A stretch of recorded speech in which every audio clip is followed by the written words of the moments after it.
Hola familia y amigos, bendiciones en el nombre poderoso de Jesús. Mi nombre es Elmer Arana, soy apologeta católico y miembro del Movimiento Misionero San Juan 23. En esta oportunidad vamos a hablar que Jesucristo fundó una iglesia. La iglesia católica fue fundada por nuestro Señor Jesucristo. Jesucristo le dio a la iglesia los medios de salvación, o sea, los sacramentos de salvación, y también la iglesia recibió de parte de Dios la revelación y la verdad. La revelación y la verdad únicamente fue recibida por nuestra Santa Madre Iglesia Católica. Dice la carta a los Hebreos, Dios ha hablado a los hombres, pero ¿cómo Dios ha hablado a los hombres? A través de los profetas, a través de los apóstoles, y hoy nos habla a través del Evangelio de nuestro Señor Jesucristo. Dios quiso que lo que había revelado para la salvación de todos los pueblos se conservara para siempre íntegro y fuera transmitido a todos los tiempos. Esta revelación se recibió también a través de lo que es la predicación oral, y también ahora tenemos la Biblia, que es la revelación de Dios escrita.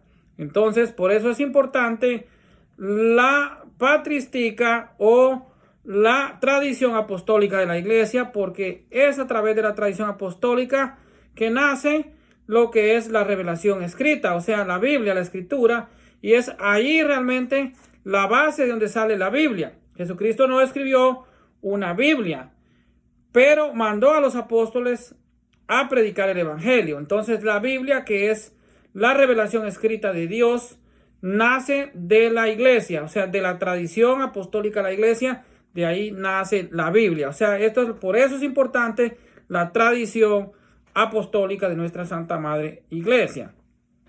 La revelación concluyó con los apóstoles. La misión de la iglesia es señalar el camino de salvación eterna de los hombres por medio de la doctrina de Jesucristo y los sacramentos instituidos por el propio Jesucristo. Nos dice la primera carta de Timoteo, el capítulo 2, versículo 4, que Dios quiere que todos los hombres se salven. O sea, Dios quiere la salvación para todos. Jesucristo entonces, cuando estuvo en la tierra, pocos años para que su obra redentora pudiese continuar a través del tiempo, dejó una institución que cuidara de su doctrina y ayudara a los hombres a conseguir la salvación eterna. Como San Pedro y los apóstoles iban a vivir un número limitado de años para que la iglesia durara hasta el fin de los tiempos, como Cristo prometió en Mateo 28:20, ellos también necesitaban tener sucesores. O sea, los apóstoles necesitaban sucesores. Entonces, por eso es que hoy tenemos los obispos, que son los legítimos sucesores apostólicos.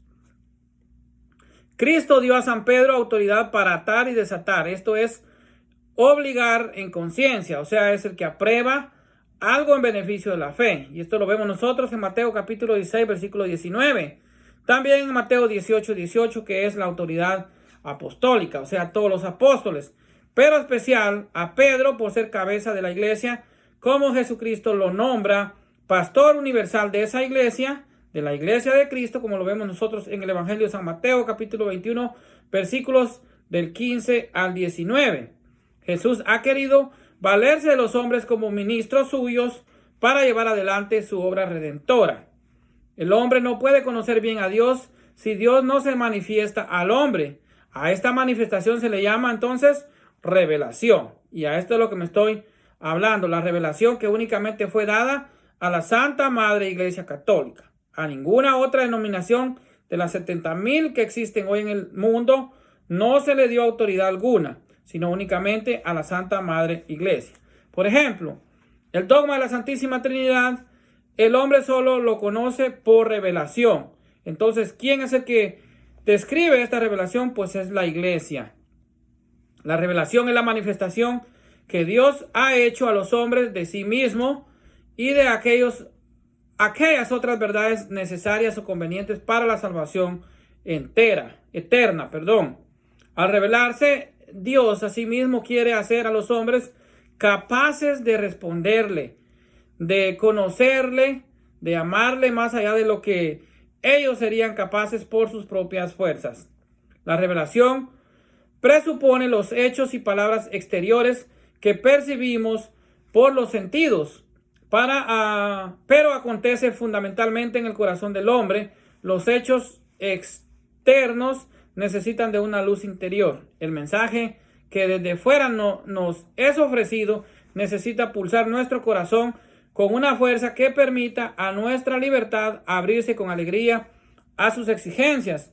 Por ello, la revelación tiene su expresión correlativa en la fe, que es igualmente un don divino. Y este don divino, Dios se lo ha dado a su iglesia.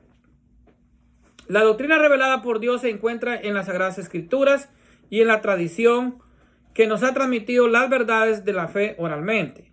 Como ya lo dije anteriormente, no todas las verdades de la fe están en la Biblia. Como nos dice el capítulo 25 y 21, 25, perdón, de San Juan, que no todo está escrito en la Biblia. O sea, no todo está. Por eso es de que nosotros sabemos que los apóstoles murieron.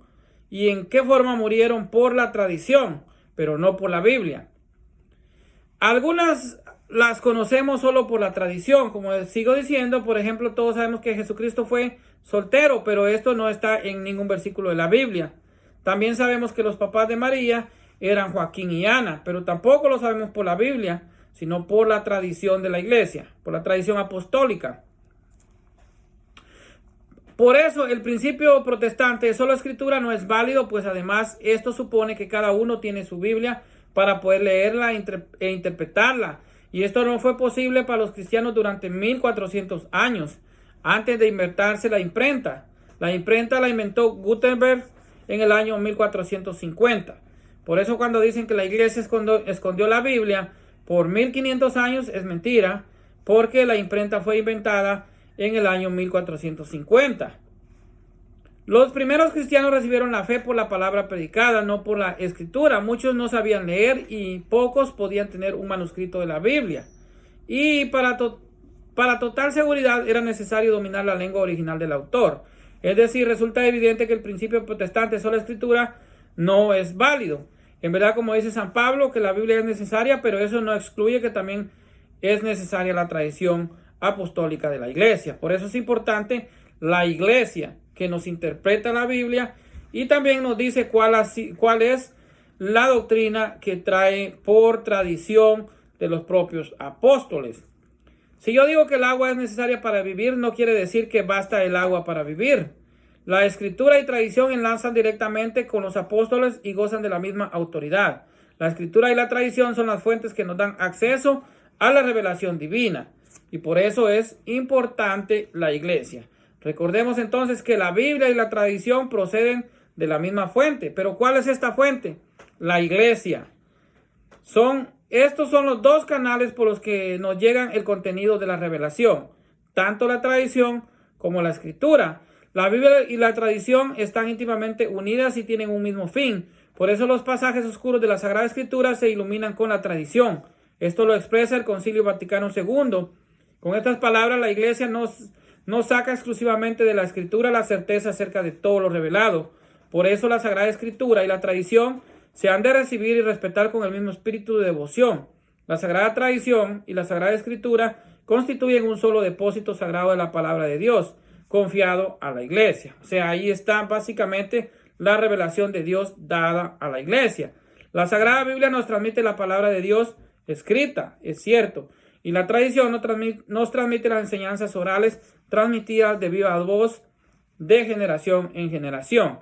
La tradición apostólica era la clave para el canon de los libros inspirados, diciéndonos qué doctrina debe enseñarse y cuál no era adecuada para enseñar. Los libros apostólicos y diciéndonos que libros fueron escritos por los apóstoles y sus compañeros. Irónicamente, los protestantes, que normalmente se burlan de la tradición en favor de la Biblia, ellos mismos están usando una Biblia basada en la tradición. Vuelvo a repetir, la Biblia nace de la tradición apostólica. La tradición es más amplia que la escritura. Las dos transmiten lo que proviene de la palabra de Dios, proceden de una misma fuente y son dos canales por los que nos llega el contenido de la revelación de Dios dada a la iglesia. Por tanto, entre escritura y tradición hay una íntima relación. Los apóstoles enseñaron principalmente de palabra como ellos habían sido enseñados por nuestro Señor Jesucristo, ya que, como repito, Jesucristo no escribió ningún libro. Se limitó a enviarlos a predicar, como nos dice Mateo 28, 19 y San Marcos capítulo 16, versículos 15 y 16. Y a los apóstoles les dijo escribir, sino que les dijo predicar. O sea, a los apóstoles no les dijo escribir, sino les dijo ir y predicar el evangelio. Jesús dijo, el que a vosotros oye, a mí me oye. Id y hacer discípulos de todos los pueblos, y por eso la fe viene de la predicación. Entonces, por eso es importante la iglesia instituida por nuestro Señor Jesucristo. Como vemos en Marcos capítulo 3, versículo 13, dice que Jesucristo llamó a los que él quiso. Subió al monte y llamó a los que él quiso. Entonces a estos 12 hombres los volvió apóstoles para que estuvieran con él, y a ellos los mandó a predicar. Por eso es de que apóstol significa enviado. Y solo puede predicar el que ha sido enviado por nuestro Señor Jesucristo. No cualquier persona puede predicar el evangelio de Cristo, sino solo los enviados. Entonces, ahí la importancia de los obispos de la iglesia, de los presbíteros y de los diáconos, que son legítimos sucesores apostólicos. Ellos traen la autoridad dada por Jesucristo a los apóstoles a través de la sucesión apostólica de 2000 años. Entonces, como vemos en el contexto de Marcos 3:13, habían más pueblos. Pero Jesucristo no llamó a los fenicios, no llamó a los egipcios, sino que llamó a 12 hombres judíos y a ellos los constituyó apóstoles. Entonces ahí Jesucristo funda su iglesia. La iglesia de Cristo es apostólica, como nos dice Efesios capítulo 2, versículo 20. Jesús les enseñó muchas cosas que no están en la Sagrada Escritura, pero han llegado hasta nosotros transmitidas de viva voz de generación en generación por la tradición oral de la iglesia. Por eso es importante la iglesia de Cristo. San Pablo, escribiendo a los de Tesalónica, les dice: hermanos, sed constantes y guardad firmemente las enseñanzas que habéis recibido de nosotros, ya sea de palabra o ya sea por escrito. Cuando recibiste la palabra de Dios que nosotros predicamos, la aceptasteis no como palabra de hombre, sino cual realmente es palabra de Dios, que obra en vosotros los creyentes. A Timoteo también San Pablo le dice: conservad de viva voz, de viva la doctrina que has oído de mí. Lo que has oído de mí, transmítelo a otros, para que a su vez lo enseñen a otros. O sea, está hablando de una tradición oral. San Pablo alaba a los que conservan las tradiciones tal como él la transmitió. Y esto también nos dice en 1 Corintios capítulo 11, versículo 20 en adelante, donde nos habla la tradición también, cómo se celebraba la Eucaristía. Y empieza diciendo que él recibió por tradición. O sea, por tradición, él recibió la Eucaristía. Esto también nos confirma que la iglesia ya celebraba el culto divino a Dios, o sea, la Eucaristía. Entonces usted lo puede ver en 1 Corintios capítulo 11, versículo 23 en adelante. San Pablo alaba a los que conservan todas las tradiciones con T mayúscula, no con T minúscula, con T mayúscula. Esa es la tradición apostólica, que es la tradición de la iglesia. Todo esto está indicando que la doctrina evangélica se transmite por la predicación oral, es decir, por la tradición. Hay que distinguir entonces, como ya dije, entre tradición apostólica con mayúscula y objeto de fe, y las tradiciones humanas con mayúscula, que no afectan a la fe, que son realmente pues puras costumbres. Cuando decimos sagrada tradición, entendemos las enseñanzas de Jesús y después de él a los apóstoles, a quien envió a enseñar. Entonces, esta tradición oral, que es la que tiene la iglesia, es la tradición apostólica. De ahí nace la Biblia. ¿Y quién era entonces, después de morir los apóstoles, quién era el que tenía la autoridad? Pues era la iglesia. Esta es la importancia de la iglesia. Estas enseñanzas han sido entregadas a la iglesia y es necesario para los cristianos creer y seguir firmemente esta tradición apostólica de la iglesia, lo mismo que la Biblia. Obviamente, para los católicos tiene más validez la Biblia y la ponemos en primer lugar, pero igual de importante también es la tradición apostólica, ya que de ahí nace la Biblia. Esta tradición es importante mantenerla y aprender de ella porque nos enseña verdades de fe reveladas por Dios a la iglesia. Jesucristo dijo esto: el que os escucha a vosotros me escucha a mí, y el que os rechaza a vosotros a mí me rechaza. Y el que me rechaza a mí, rechaza al que me envió, o sea, rechaza al Padre, a Dios. La iglesia está protegida por el Espíritu Santo que la preservará de todo error doctrinal. La Sagrada Escritura está contenida en la Biblia. La Biblia consta de 73 libros divididos entre el Antiguo Testamento y Nuevo Testamento. Libros que fueron compilados por la iglesia. Por eso es importante saber qué libros están canonizados por la iglesia, o sea, tienen la canonicidad de la iglesia. Entonces, esto es importante. Entonces, la tradición apostólica hizo discernir a la iglesia qué escritos constituyen la lista de los libros santos o libros inspirados. Esta lista integral es llamada canon de las escrituras, canon que viene de la palabra griega canon, que significa medida o regla. El canon comprende para el Antiguo Testamento 46 libros y 27 para el Nuevo Testamento. Esto por orden de la iglesia, o sea, por autoridad de la iglesia. Estos son libros que la iglesia canonizó. Entonces, 46 libros en el Nuevo Testamento y 27 para el Nuevo Testamento, para un total de 73 libros. Lo que divide estas dos colecciones de libros es la persona de Jesucristo. Lo que Él escribió antes de Él es Antiguo Testamento y lo que se escribió después de Él es el Nuevo Testamento. Y vamos a ver una cosa muy importante, que los 27 libros que fueron escritos para las iglesias para iglesias cristianas, eran iglesias católicas. Todos estos libros fueron enviados a iglesias católicas. Entonces lo importante es saber que la iglesia tiene autoridad de la Biblia, porque es la que compiló el canon de la Biblia. Entonces, en Mateo 6:18 encontramos que Jesucristo le dice a Pedro, yo a mi vez te digo que tú eres Pedro, y sobre esta roca edificaré mi iglesia, y los poderes del infierno no prevalecerán contra ella. O sea, nada podrá destruir a la iglesia. También San Pablo nos dice en primera de Timoteo capítulo 3 versículo 15 que la iglesia es columna y fundamento de toda verdad.